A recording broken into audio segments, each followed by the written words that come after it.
এখন বাংলাদেশে কি কি বেদাত আছে, অভাব নাই বেদাতের। হতে পারে আপনিও আছেন। ইবাদতে বেদাত, নামাজের ভিতরে ঢুকছে অসংখ্য বেদাত, নামাজের বাহিরে বেদাত, নামাজের শুরুতে বেদাত। নামাজের ভিতরে কি বেদাত, নামাজের বাহিরে কি বেদাত, নামাজের পরে কি বেদাত, এ নিয়ে আমি আলাদা বই লিখছি। বইয়ের নাম দিছি হাদিসের বৈচিত্র্য পূর্ণাঙ্গ নামাজ। 240 পৃষ্ঠার বই, অনেক বড় বই। নামাজের শুরু বেদাত, নামাজের শেষে, নামাজের ভিতরে। কে ঢুকাইছে জানি না, খুঁজে পাইনি। আচ্ছা, আপনাদের কোন থানা এটা? নরসিংদী মাধবদী থানা নাকি?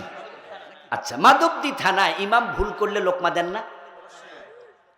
হাদিস হলো লোকমা দেবে সুবহানাল্লাহ বলে, কিন্তু বাংলাদেশের লোকমা কি সুবহানাল্লাহ না আল্লাহু আকবার? কেডা ঢুকাইলো? ওইটা সরাই, এইটা খুঁজে পাইনি। قال رسول الله صلى الله عليه وسلم للرجال التسبيح وللنساء التسبيق। প্রিয় নবীজি বলছেন, পুরুষ বলবে সুবহানাল্লাহ, মহিলা মুসল্লি যদি থাকে হাতের উপর হাত দেবে, আওয়াজ করবে, মুখে বলবে না। কে বা কারা সুবহানাল্লাহ শব্দ বাদ দিয়ে আল্লাহু আকবার ঢুকাই দিছে জানি না। নবীজি সাল্লাল্লাহু আলাইহি ওয়াসাল্লাম নামাজ শুরু করতেন আল্লাহু আকবার বলে। তিনি বলেছেন, ইফতিতাহু ওয়াত তাকবীরু ওয়া ইখতিতামু ওয়াত তাসলিম। নামাজ শুরু আল্লাহু আকবার দিয়ে।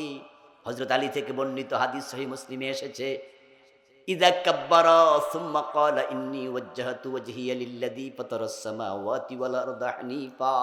রাসূল তাকবীর দেওয়ার পরে ইন্নী ওয়াজ্জাহতু পড়েছেন, আলী বর্ণিত হাদিস মুসলিমে।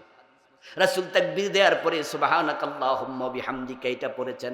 রাসূল তাকবীর দেওয়ার পরে বলেছেন, আল্লাহুম্মা বাঈদ বাইনি ওয়া বাইনা খাতায়ায়া কামা বা'আদতা বাইনাল মাশরিকি ওয়াল মাগরিব।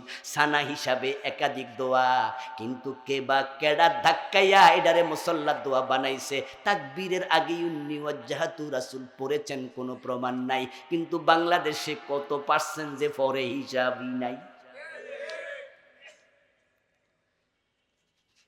এ ভুলে বড় ইবাদত আল্লাহ পর্যন্ত যাবে কিনা সেটাই তো প্রশ্ন।